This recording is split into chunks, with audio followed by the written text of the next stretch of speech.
Alright everyone, I like to pick apart the legacy media's nonsense, and snobbery is something that I don't really like, for obvious reasons. You know, just look at me. I'm the dude that gets kicked out of the club because he looks like he's homeless, probably. Salons has written probably the most snobby single paragraph that I've ever read. And it's also entirely wrong. It's basically... It's elitism writ large. You could put it in Wikipedia under elitism. I'm going to read you this paragraph, and it's quite funny that they would actually greenlight this article.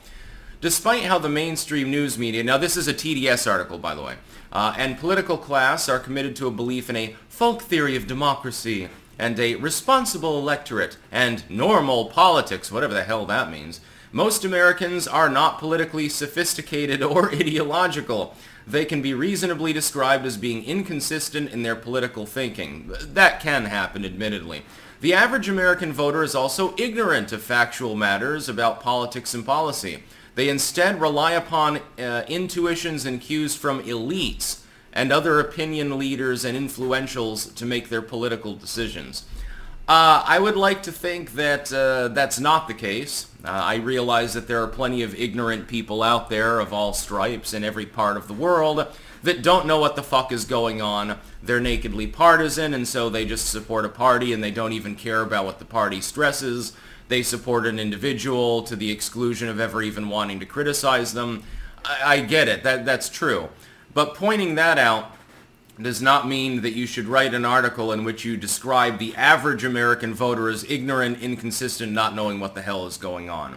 I'd like to think that it's more of a minority than a majority that falls under that category. The legacy media, by the way, and Salon is being totally hypocritical by greenlighting this article, does not help. If people are unaware of the facts, part of it is because they're getting their news from groups like Salon. They're getting it from the New York Times, the Wall Street Journal, etc. If they're getting it from other more independent sources, so if they're watching Styx Hexenhammer, if they're watching the Timcast or the Quartering or something like that, if they're watching H.A. Goodman, then there's a little bit more meat on the bones. There's a little bit more facts there. Yeah, okay, not everyone has time to watch a 15-minute video analysis. That's perfectly fine. Most people only have time in the day to read the title of the article and maybe the first paragraph. And that's really the sum and substance of the problem. If people are unaware of what's going on, it's because the legacy media constantly exudes propaganda. The biggest form of propaganda that I've witnessed, not lie by omission, not outright little black lies like just having a non-factual article, but rather lie by structure. The way in which an article, because most people now get their news online, is structured when they read it. Since they only have time to read the first paragraph or thereabouts, you can bury the real nitty-gritty, the true details down further in the article, and people won't even know that they exist. And so yes, the average MSNBC viewer is ignorant. Yes, if they're watching Joy Reid, they believe in a fantasy world that does not actually exist. If they're getting their media mainly from the Wall Street Journal, the New York Times, CNN and stuff, they're not seeing the full reality. Partial reality with spin, but they're not getting the full reality. But if they're watching longer form commentary and streams and things online, they do better. And so it's, the legacy media is being elitist about the ignorance of the American voter, but you're contributing to that ignorance. Look at how far down the article that particular section is. It's halfway down the fucking article. The elitism doesn't appear in the first paragraph. I think that there's a reason for that. These journalists, so-called, are very shrewd with regards to how they structure their articles. It's snobby.